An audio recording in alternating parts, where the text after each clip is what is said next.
ಈ ಕಾರ್ಯಕ್ರಮದ ಪ್ರಾಯೋಜಕರು Gadiyar group of company. Gadiar Group of Companies, synonymous with excellence and innovation, stands as your dynamic partner for progress. Gadiar Group ensures safety as guardians in firefighting and builds vibrant communities in real estate. Building tomorrow, today.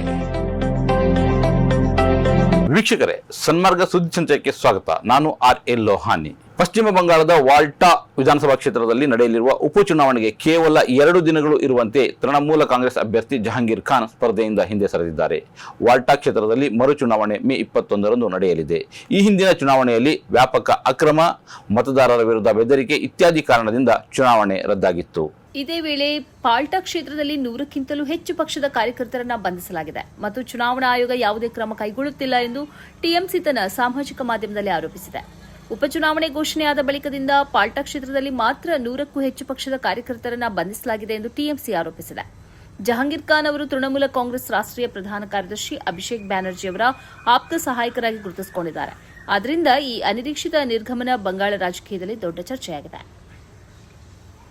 ಪ್ರಣಾಳಿಕೆಯಲ್ಲಿನ 580 ಭರವಸೆಗಳಲ್ಲಿ 290ಕ್ಕೂ ಹೆಚ್ಚು ಭರವಸೆ ಈಡೇರಿಸಿದ್ದೇವೆ.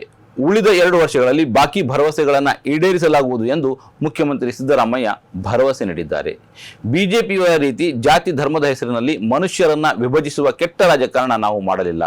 ಬಿಜೆಪಿಯವರ ಎಲ್ಲ ಅಪಪ್ರಚಾರಗಳನ್ನು ಸುಳ್ಳಾಗಿಸಿ ಅಭಿವೃದ್ಧಿ ಮಾಡಿ ತೋರಿಸಿದ್ದೇವೆ ಎಂದು ಹೇಳಿದ್ದಾರೆ. ಸರ್ಕಾರಕ್ಕೆ 3 ವರ್ಷಗಳು ಪೂರೈಸಿರುವ ಸಂದರ್ಭದಲ್ಲಿ ತುಮಕೂರಲ್ಲಿ ಆಯೋಜಿಸಿದ ಸಾಧನಾ ಸಮರ್ಪಣಾ ಸಮಾವೇಶವನ್ನು ಉದ್ಘಾಟಿಸಿ ಮಾತನಾಡಿದ ಮುಖ್ಯಮಂತ್ರಿ ಸಿದ್ದರಾಮಯ್ಯ, ನಾವು ನುಡಿದಂತೆ ನಡೆದಿದ್ದೇವೆ. ತಲಾ ಆದಾಯದಲ್ಲಿ ಕನ್ನಡಿಗರು ಇಡೀ ದೇಶದಲ್ಲೇ ನಂಬರ್ 1 ಇದ್ದಾರೆ. ಇಡೀ ದೇಶದ ಜಿಎಸ್ಟಿಗೆ ನಮ್ಮ ಕೊಡುಗೆ ಅಪಾರ ಇದೆ. ದೇಶದ ತಲಾ ಆದಾಯಕ್ಕಿಂತ ರಾಜ್ಯದ ಆದಾಯ ಹೆಚ್ಚಾಗಿರುವ ರೀತಿಯಲ್ಲಿ ನಾವು ಪ್ರಗತಿ ಸಾಧಿಸಿದ್ದೇವೆ. ನಾವು ನುಡಿದಂತೆ ನಡೆದು ಸಾಬೀತುಪಡಿಸಿರುವುದರಿಂದ ಮತ್ತೆ 2028ರ ವಿಧಾನಸಭಾ ಚುನಾವಣೆಯಲ್ಲೂ ಕಾಂಗ್ರೆಸ್ ಪಕ್ಷ ಅಧಿಕಾರಕ್ಕೆ ಬರುವುದು ಶತಸಿದ್ಧ ಎಂದು ಭರವಸೆ ವ್ಯಕ್ತಪಡಿಸಿದರು. ನಾವು ಅಧಿಕಾರಕ್ಕೆ ಬಂದ ಬಳಿಕ ಸರ್ವ ಜಾತಿ ಸರ್ವ ಧರ್ಮದ ಸಕಲ ಜನತೆಯ ಅಭಿವೃದ್ಧಿಗೆ ಕೆಲಸ ಮಾಡಿದ್ದೇವೆ. ಎಲ್ಲ ಜಾತಿ ಎಲ್ಲ ಧರ್ಮದ ಬಡವರಿಗೆ ಶಕ್ತಿ ತುಂಬುವ ಕೆಲಸ ಮಾಡಿದ್ದೇವೆ. ಬಿಜೆಪಿಯವರ ರೀತಿ ಜಾತಿ ಧರ್ಮದ ಹೆಸರಲ್ಲಿ ಮನುಷ್ಯರನ್ನ ವಿಭಜಿಸುವ ಕೆಟ್ಟ ರಾಜಕಾರಣ ನಾವು ಮಾಡಲಿಲ್ಲ. ಬಿಜೆಪಿಯವರ ಎಲ್ಲ ಅಪಪ್ರಚಾರಗಳನ್ನು ಸುಳ್ಳಾಗಿಸಿ ನಾವು ಅಭಿವೃದ್ಧಿ ಮಾಡಿ ತೋರಿಸಿದ್ದೇವೆ ಎಂದರು. 35 ವರ್ಷಗಳಿಂದ ಗುಜರಾತ್ನಲ್ಲಿ ಬಿಜೆಪಿ ಅಧಿಕಾರದಲ್ಲಿದೆ. ಇಲ್ಲಿ ಅಭಿವೃದ್ಧಿಯೇ ಆಗಿಲ್ಲ. ಮೊನ್ನೆಯಷ್ಟೇ ಕೇವಲ 2,500 ರೂಪಾಯಿ ಮನೆ ಬಾಡಿಗೆ ಕಟ್ಟಲಾಗದ ಕಾರಣಕ್ಕೆ ಬಾಡಿಗೆಗಿದ್ದ ಬಡ ಕುಟುಂಬದ 13 ವರ್ಷದ ಮಗಳ ಮೇಲೆ ಮನೆ ಮಾಲೀಕ ಅತ್ಯಾಚಾರ ಎಸಗಿರುವ ಘಟನೆ ಗುಜರಾತ್ನಲ್ಲಿ ನಡೆದಿದೆ. ಇದು ನಿಜವಾದ ಗುಜರಾತ್ ಮಾದರಿ ಎಂದು ಟೀಕಿಸಿದರು. ಮೋದಿಯವರು ಪ್ರಧಾನಿಯಾಗುವ ಮೊದಲು ದೇಶದಲ್ಲಿ ಡೀಸೆಲ್, ಪೆಟ್ರೋಲ್, ಚಿನ್ನದ ಬೆಲೆ ಎಷ್ಟಿತ್ತು? ಈಗ ಅದು ಆಕಾಶಕ್ಕೆ ಏರಿದೆ. ಟ್ರಂಪ್ ಬಾಲ ಹಿಡಿದು ಸುತ್ತುತ್ತಿದ್ದ ಮೋದಿಯವರೇ ಈ ಬೆಲೆ ಏರಿಕೆಗೆ ಕಾರಣ. ಮೋದಿ ದರ್ಬಾರ್ನಲ್ಲಿ ಅಂಬಾನಿ ಮತ್ತು ಅದಾನಿ ಮಾತ್ರ ಲಾಭ ಮಾಡಿಕೊಂಡು ಈಗ ಇವರ ಆಸ್ತಿ 8 ಲಕ್ಷ ಕೋಟಿಗೆ ಏರಿಕೆಯಾಗಿದೆ. ಬಡವರು ಮತ್ತು ಮಧ್ಯಮ ವರ್ಗದವರ ಆದಾಯ ಮತ್ತು ಬದುಕು ನೆಲಕಚ್ಚಿದೆ. ಮೋದಿ ಮೋದಿ ಎಂದು ಕುಣಿಯುತ್ತಿದ್ದ ಭಾರತದ ಬಡಜನರು ಮತ್ತು ಮಧ್ಯಮ ವರ್ಗದವರಿಗೆ ಭ್ರಮನಿರಸನವಾಗಿದೆ ಎಂದು ವ್ಯಂಗ್ಯವಾಡಿದರು. ಮಾನವ ಜೀವಕ್ಕೆ ಕಂಟಕವಾಗಿ ಪರಿಣಮಿಸುವ ರೆಬಿಸ್ ಪೀಡಿತ ಹಾಗೂ ತೀವ್ರ ಆಕ್ರಮಣಕಾರಿ ಬೀದಿ ನಾಯಿಗಳಿಗೆ ದಯಾಮರಣ ನೀಡಲು ಸುಪ್ರೀಂ ಕೋರ್ಟ್ ಮಹತ್ವದ ಆದೇಶ ನೀಡಿದೆ.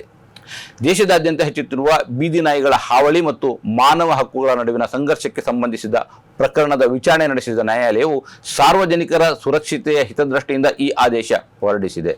ಬೀದಿ ನಾಯಿಗಳ ಹಾವಳಿಯನ್ನ ಸ್ವಯಂ ಪ್ರೇರಿತವಾಗಿ ವಿಚಾರಣೆಗೆ ಒಳಪಡಿಸಿದ ಪ್ರಕರಣದಲ್ಲಿ ನ್ಯಾಯಮೂರ್ತಿ ವಿಕ್ರಮ್ನಾಥ್, ನ್ಯಾಯಮೂರ್ತಿ ಸಂದೀಪ್ ಮೆಹ್ತಾ ಮತ್ತು ನ್ಯಾಯಮೂರ್ತಿ ಎನ್ವಿ ಅಂಜಾರಿಯಾ ಅವರನ್ನೊಳಗೊಂಡ ಪೀಠವು ಆದೇಶ ನೀಡಿದೆ.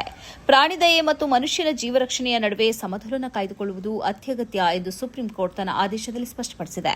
ಪ್ರಾಣಿಗಳ ಹಕ್ಕುಗಳ ರಕ್ಷಣೆ ಕಾನೂನುಬದ್ಧವಾಗಿ ಮುಖ್ಯವಾದರೂ ಮನುಷ್ಯನ ಜೀವಕ್ಕೆ ಬೆಲೆ ಕಟ್ಟಲಾಗದು. ಹೀಗಾಗಿ ಗುಣಪಡಿಸಲಾಗದ ಕಾಯಿಲೆಗಳಿಂದ ಬಳಲುತ್ತಿರುವ ರೇಬಿಸ್ ಪೀಡಿತ ಮತ್ತು ಮನುಷ್ಯರ ಮೇಲೆ ಪದೇ ಪದೇ ಮಾರಣಾಂತಿಕ ದಾಳಿ ನಡೆಸುವ ಆಕ್ರಮಣಕಾರಿ ನಾಯಿಗಳನ್ನು ಮಾತ್ರ ಗುರುತಿಸಿ ಅವುಗಳಿಗೆ ದಯಾಮರಣ ನೀಡಲು ಅವಕಾಶವಿದೆ ಎಂದು ನ್ಯಾಯಪೀಠ ತಿಳಿಸಿದೆ.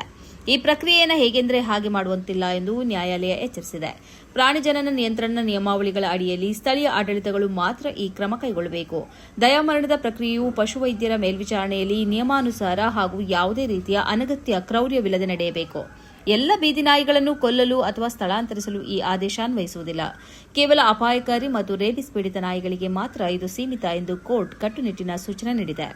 ಇತ್ತೀಚಿನ ವರ್ಷಗಳಲ್ಲಿ ಕೇರಳ, ಮಹಾರಾಷ್ಟ್ರ, ಕರ್ನಾಟಕ ಸೇರಿದಂತೆ ದೇಶದ ಹಲವೆಡೆ ಬೀದಿ ನಾಯಿಗಳ ದಾಳಿಯಿಂದ ಶಾಲಾ ಮಕ್ಕಳು, ಮಹಿಳೆಯರು ಮತ್ತು ವೃದ್ಧರು ಗಂಭೀರವಾಗಿ ಗಾಯಗೊಂಡ ಹಾಗೂ ಪ್ರಾಣ ಕಳೆದುಕೊಂಡ ಘಟನೆಗಳು ವರದಿಯಾಗಿದ್ದವು. ಇದರಿಂದ ಆತಂಕಗೊಂಡಿದ್ದ ನಾಗರಿಕರು ಮತ್ತು ಕೆಲವು ಸಂಘಟನೆಗಳು ಸುಪ್ರೀಂ ಕೋರ್ಟ್ ಮೆಟ್ಟಿಲೇರಿದ್ದವು.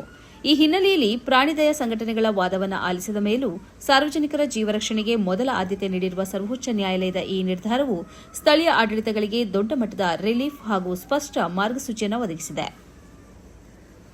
ದೆಹಲಿ ಗಲಭೆ ಪ್ರಕರಣದಲ್ಲಿ ಬಂಧಿತರಾಗಿರುವ ಸಾಮಾಜಿಕ ಹೋರಾಟಗಾರ ಉಮರ್ ಖಾಲಿದ್ ಸಲ್ಲಿಸಿದ್ದ ಮಧ್ಯಂತರ ಜಾಮೀನು ಅರ್ಜಿಯನ್ನು ದೆಹಲಿ ನ್ಯಾಯಾಲಯ ವಜಾಗೊಳಿಸಿದೆ. ಉಮರ್ ಖಾಲಿದ್ ವಿಷಯವನ್ನು ಪ್ರಸ್ತಾಪಿಸಿಯೇ UAPA ಕಾಯ್ದೆಯಡಿಗೂ ಜಾಮೀನು ನಿಯಮ, ಜೈಲು ಅಪವಾದ ಎಂಬ ಮಹತ್ವದ ಅಭಿಪ್ರಾಯವನ್ನು ನಿನ್ನೆಯಷ್ಟೇ ಸುಪ್ರೀಂ ಕೋರ್ಟ್ ವ್ಯಕ್ತಪಡಿಸಿತ್ತು. ಇತ್ತೀಚೆಗೆ ನಿಧನರಾದ ತಮ್ಮ ಮಾವನ 40ನೇ ದಿನದ ಧಾರ್ಮಿಕ ವಿಧಿವಿಧಾನಗಳಾದ ಚೆಹಲುಂನಲ್ಲಿ ಪಾಲ್ಗೊಳ್ಳಲು ಹಾಗೂ ಶಸ್ತ್ರಚಿಕಿತ್ಸೆಗೆ ಒಳಗಾಗಬೇಕಿರುವ ತಮ್ಮ ತಾಯಿಯ ಆರೈಕೆಗೆ ಅವಕಾಶ ನೀಡುವಂತೆ ಕೋರಿ ಉಮರ್ ಖಾಲಿದ್ 15 ದಿನಗಳ ಮಧ್ಯಂತರ ಜಾಮೀನು ಅರ್ಜಿ ಸಲ್ಲಿಸಿದರು. ಅರ್ಜಿಯ ವಿಚಾರಣೆ ನಡೆಸಿದ ಹೆಚ್ಚುವರಿ ಸೆಷನ್ಸ್ ನ್ಯಾಯಾಧೀಶ ಸಮೀರ್ ಬಾಜ್ಪೇಯಿ ಜಾಮೀನು ಮಂಜೂರು ಮಾಡಲು ನಿರಾಕರಿಸಿದರು. 2020ರ ಫೆಬ್ರವರಿಯಲ್ಲಿ CAA ಮತ್ತು ರಾಷ್ಟ್ರೀಯ ಪೌರತ್ವ ನೋಂದಣಿ NRC ವಿರುದ್ಧ ನಡೆದ ಪ್ರತಿಭಟನೆಗಳ ವೇಳೆ ದಿಲ್ಲಿಯಲ್ಲಿ ಭುಗಿಲೆದ್ದ ಹಿಂಸಾಚಾರದಲ್ಲಿ 53 ಮಂದಿ ಮೃತಪಟ್ಟಿದ್ದು 700ಕ್ಕೂ ಹೆಚ್ಚು ಮಂದಿ ಗಾಯಗೊಂಡಿದ್ದರು. ಈ ಪ್ರಕರಣದಲ್ಲಿ ಉಮರ್ ಖಾಲಿದ್ರನ್ನ UAPA ಅಡಿಯಲ್ಲಿ ಬಂಧಿಸಲಾಗಿದೆ. ದೀರ್ಘಕಾಲದ ಬಂಧನ, ವಿಚಾರಣೆಯ ವಿಳಂಬ ಮತ್ತು ವೈಯಕ್ತಿಕ ಸ್ವಾತಂತ್ರ್ಯದ ಪ್ರಶ್ನೆಗಳನ್ನು ನಿನ್ನೆಯಷ್ಟೇ ಸುಪ್ರೀಂ ಕೋರ್ಟ್ ವಿಶೇಷವಾಗಿ ಒತ್ತಿ ಹೇಳಿತ್ತು. ಜಾಮೀನು ಎಂಬುದು ಕೇವಲ ಕಾನೂನು ಪದವಲ್ಲ, ಅದು ಸಂವಿಧಾನಾತ್ಮಕ ಹಕ್ಕು ಎಂದು ಸುಪ್ರೀಂ ಕೋರ್ಟ್ ನ್ಯಾಯಮೂರ್ತಿಗಳು ಅಭಿಪ್ರಾಯಪಟ್ಟಿದ್ದರು. ಕ್ರೊಯೇಷಿಯಾದ ಅಧ್ಯಕ್ಷ ಸೋರೆನ್ ಮಿಲನೋವಿಕ್ ಇಸ್ರೇಲ್ನ ಹೊಸ ರಾಯಭಾರಿಯನ್ನು ಸ್ವೀಕರಿಸಲು ನಿರಾಕರಿಸಿದ್ದಾರೆ. ಇಸ್ರೇಲ್ ಸರ್ಕಾರದ ನೀತಿಗಳೊಂದಿಗೆ ಬಲವಾದ ಭಿನ್ನಾಭಿಪ್ರಾಯವನ್ನು ಅವರು ಹೊಂದಿದ್ದಾರೆ. ಇಸ್ರೇಲ್ ಈಗ ಕಳುಹಿಸಲಿರುವ ರಾಯಭಾರಿಗೆ ಅವಕಾಶ ಇಲ್ಲ ಎಂದು ಸೋರೆನ್ ಹೇಳಿದ್ದಾರೆ. ಸೋರೆನ್ ಗಾಜಾದ ಮೇಲೆ ಇಸ್ರೇಲ್ ನಡೆಸಿರುವ ಆಕ್ರಮಣದ ವಿರೋಧವನ್ನು ಮಾಡುತ್ತಾ ಬಂದಿದ್ದಾರೆ. ಗಾಜಾ ಮತ್ತು ಮಧ್ಯಪ್ರಾಚ್ಯದಲ್ಲಿ ಇಸ್ರೇಲ್ ಆಕ್ರಮಣ ಕಾರ್ಯಾಚರಣೆಯ ನಂತರ ಇತ್ತೀಚಿನ ತಿಂಗಳುಗಳಲ್ಲಿ ಕ್ರೊಯೇಷಿಯಾ ಮತ್ತು ಇಸ್ರೇಲ್ ನಡುವೆ ಸಂಬಂಧಗಳು ಹದಗೆಟ್ಟಿವೆ. ಕಳೆದ ಫೆಬ್ರವರಿಯಲ್ಲಿ ಮಿಲನೋವಿಕ್ ಅವರು ಒಂದು ಹೇಳಿಕೆ ಕೊಟ್ಟರು. ಇಸ್ರೇಲ್ ಮಿಲಿಟರಿಯೊಂದಿಗೆ ಯಾವುದೇ ರೀತಿಯಲ್ಲಿ ಸಹಕರಿಸುವುದಿಲ್ಲ ಎಂದವರು ಘೋಷಿಸಿದರು. ಇಸ್ರೇಲ್ ಅಂತಾರಾಷ್ಟ್ರೀಯ ಮಾನವೀಯ ಕಾನೂನನ್ನು ಉಲ್ಲಂಘಿಸುತ್ತಿದೆ ಎಂದವರು ಆರೋಪಿಸಿದ್ದರು. ಇರಾನ್ ವಿರುದ್ಧದ ಇಸ್ರೇಲ್ ಅಮೆರಿಕ ಯುದ್ಧವನ್ನು ಅವರು ಬಲವಾಗಿ ಖಂಡಿಸಿದ್ದರು. ಕ್ರೊಯೇಷಿಯಾದಲ್ಲಿರುವ ಇಸ್ರೇಲ್ ರಾಯಭಾರಿ ಗ್ಯಾರಿ ಕೋರೆನ್ ಅವರ ಅವಧಿ ಮೇ ತಿಂಗಳಲ್ಲಿ ಕೊನೆಗೊಳ್ಳುತ್ತದೆ. ಆದ್ದರಿಂದ ಅವರ ಬದಲಿಗೆ ಇಸ್ರೇಲ್ ನಿಸ್ಸಾನ್ ಅಮ್ದೂರ್ ಅವರನ್ನು ಹೊಸ ರಾಯಭಾರಿಯಾಗಿ ನಾಮನಿರ್ದೇಶನ ಮಾಡಿದೆ. ಆದರೆ ಅಮ್ದೂರ್ರನ್ನು ಸ್ವೀಕರಿಸಲು ಕ್ರೊಯೇಷಿಯಾ ನಿರಾಕರಿಸಿದೆ. 2020ರಿಂದ ಕ್ರೊಯೇಷಿಯಾದ ಅಧ್ಯಕ್ಷರಾಗಿರುವ ಮಿಲನೋವಿಕ್ ಅವರು ಎಡಪಂಥೀಯ ರಾಜಕೀಯ ಪಕ್ಷದ ಪ್ರತಿನಿಧಿಯಾಗಿ ಗುರುತಿಸಿಕೊಂಡಿದ್ದಾರೆ. ಇದು ಇವತ್ತಿನ ಸುದ್ದಿ ಸಂಚಯ. ನಿರಂತರ ನೋಡ್ತಾ ಇರಿ ಸನ್ಮಾರ್ಗ ನ್ಯೂಸ್, ಸುದ್ದಿಗಳ ಸಂತೆಯಲ್ಲಿ ಸತ್ಯದ ಮೊಂಬತ್ತಿ.